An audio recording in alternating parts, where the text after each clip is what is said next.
Okay, we are recording. Welcome back. My name is Christina.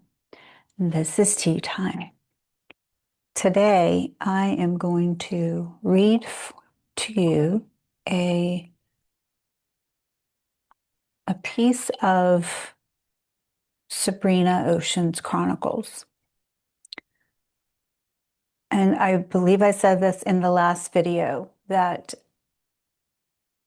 what I share or have shared so far about Sabrina has only been such a small percentage. And when I go back over my notes or my post, the few posts that I have sent out about Sabrina, I know now more than ever I've made the right decision to take a pause with writing about Sabrina and sharing it on Substack. So consistency, because it doesn't give the character enough time, and it doesn't give me enough time to process, because there's so much that I want to share with you from a different perspective, to which 2026 will reflect that.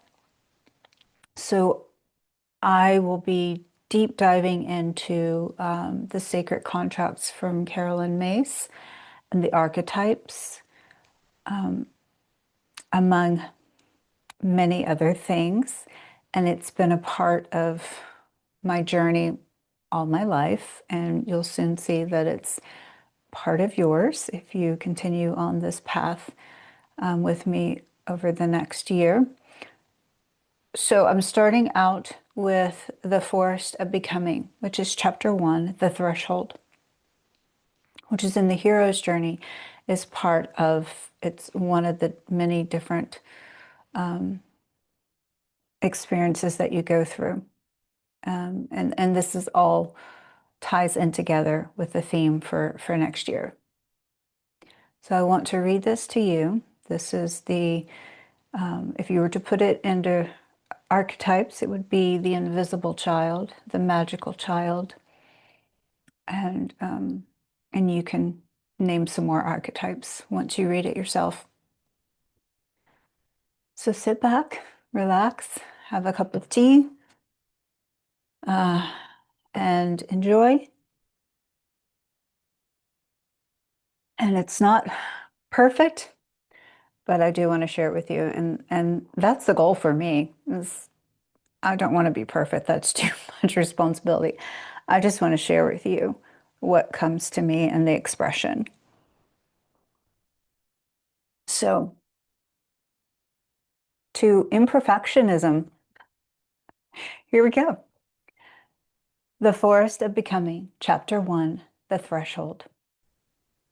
Sabrina had followed the map from the cliffs where the sea carved secrets into stone to the square where Eva's final message shimmered like moonlight on glass.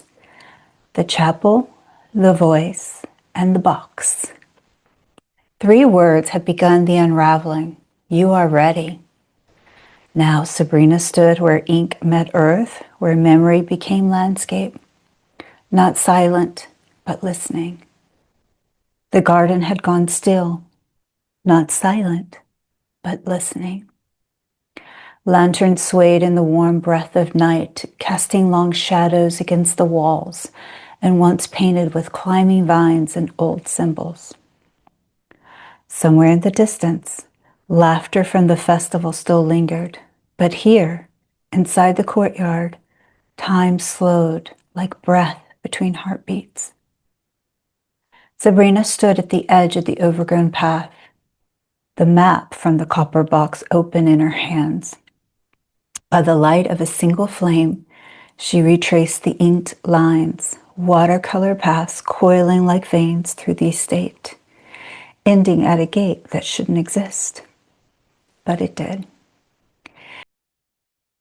She held out her hand, in her palm a small stone bowl filled with dark, fragrant paste. From the land, black olive ash, myrrh, and violet. Mark your face, Sabrina. 1 line down the center of the forehead, and one across the heart. It is how we tell the spirit world, you come in peace and with purpose. Sabrina dipped her fingers into the mixture. It was warm and smelled of crushed thyme, something both ancient and intensely personal.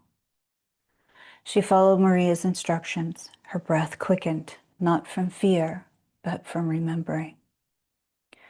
This ritual, Sabrina said softly, and Maria nodded. Yes, it's not for them, Sabrina. It's for you. To remember you are more than what was done to you. You are what you choose now. The words stirred something deep and aching into her chest. Sabrina looked once more at the garden gate and its twisted ironwork. She saw the shape of a spiral, the same as a key, the journal, the seal Eva used on every letter, a sacred geometry, a return. With the pendant warm against her heart, she stepped forward. The gate opened on its own into the forest. At first, it was just more garden, tangled, dense, unkept. But as she walked, the ground grew damp beneath her feet, and the air shifted, cooler, heavier, threaded with the scent of wet stone and fern. Something sweet and sharp, like bruised citrus peel. The trees grew taller, older, unfamiliar. The night deepened into something more than night. It became presence. Behind her, Maria had not followed, and the garden was gone. She was alone, or almost alone. A sound like breath. No, not breath. Weeping. Somewhere ahead, behind a curtain of low-hanging limbs, Sabrina heard a small voice, too soft to be anyone grown, and too raw to be anything but real. She followed it, heart pounding, not from fear, but instinct. There, on a patch of moss lit by starlight that seemed to shine from nowhere, sat a child, no older than 8, bare feet, scraped knees, shoulders trembling beneath a threadbare cardigan. The child didn't look up.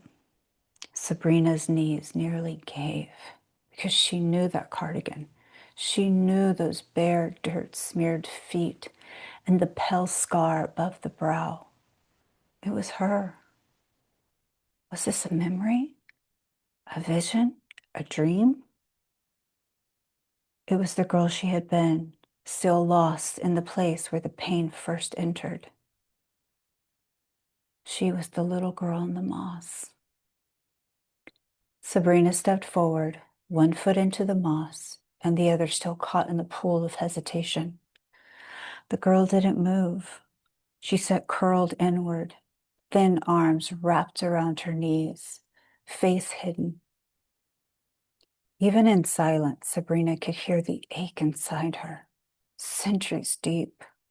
Not just a memory, but an echo carried through her bones. The girl was weeping with the kind of sorrow that happens when a child learns too soon that love can vanish, that safety is conditional, and that her voice means nothing. Sabrina swallowed, with the lump in her throat held. She began to kneel. The moss was damp and cold beneath her knees. She reached out slowly, careful not to touch, just to be near.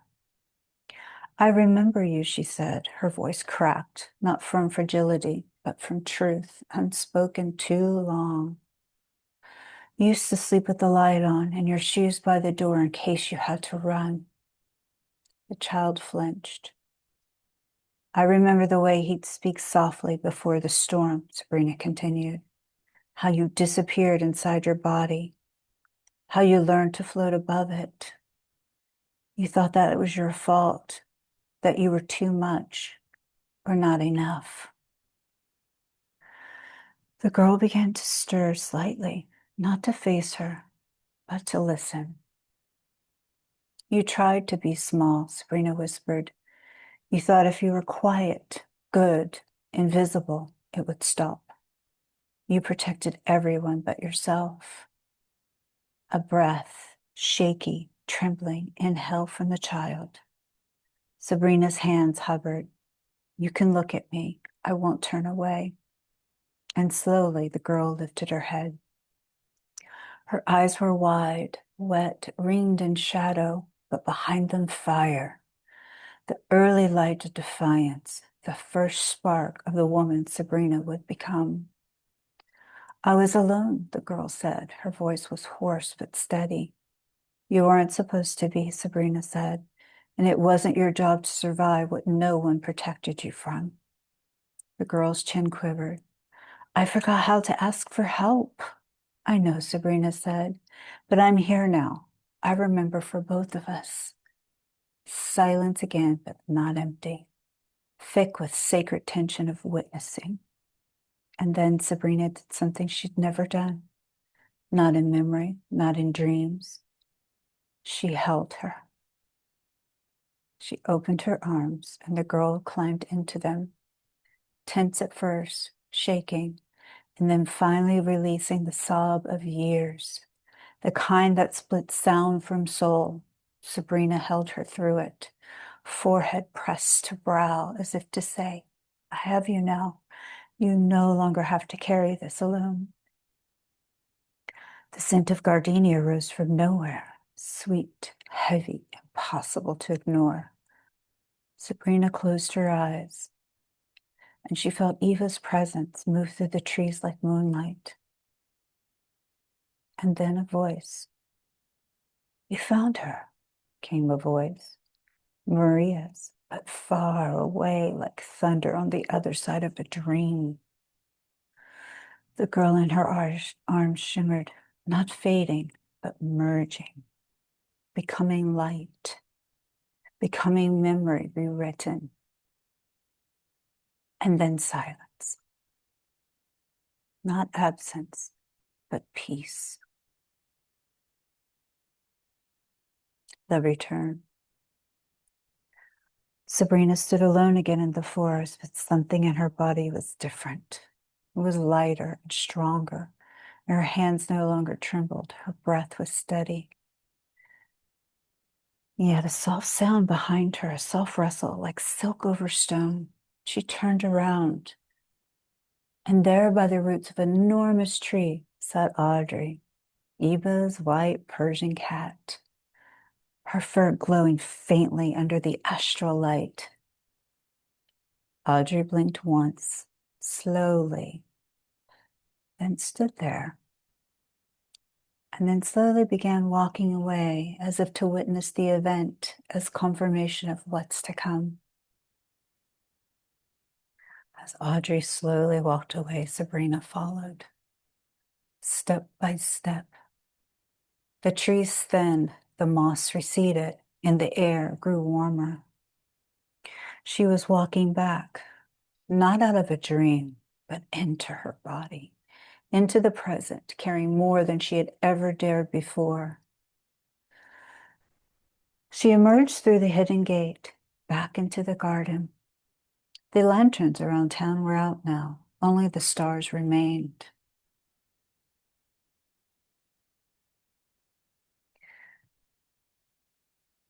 That is to be continued. So the reflection is, what part of you is finally ready to come home? Home to where you really confront the shadows, where you're no longer afraid to look. And I ask that this story guide you back to your own becoming. What Sabrina encountered in the forest was not just her younger self, it was part of her soul that had never stopped crying, never stopped waiting to be seen, to be held, to be believed. And now the map has changed. The key was no longer just a tool. And the pendant she holds began to pulse softly. It was a connection to all things that were going to be possible for her. And Sabrina has so much that's going to unfold. And I want to give it space. And so moving forward, I will dive deep into the archives and I will begin to bring out little by little to create audio versions of the chapters. And in time, they will be expanded. So I want to get it to where we can weave it in and out and give her time to process this journey. So thank you for this time. I'm honored that you took the time to listen or to watch. And I wish you the best day, the best week ever. And know that you are worthy and you should be heard and you should be seen. And you have one voice, so say something. So until we meet again next week, may you stand strong and be courageous. Peace.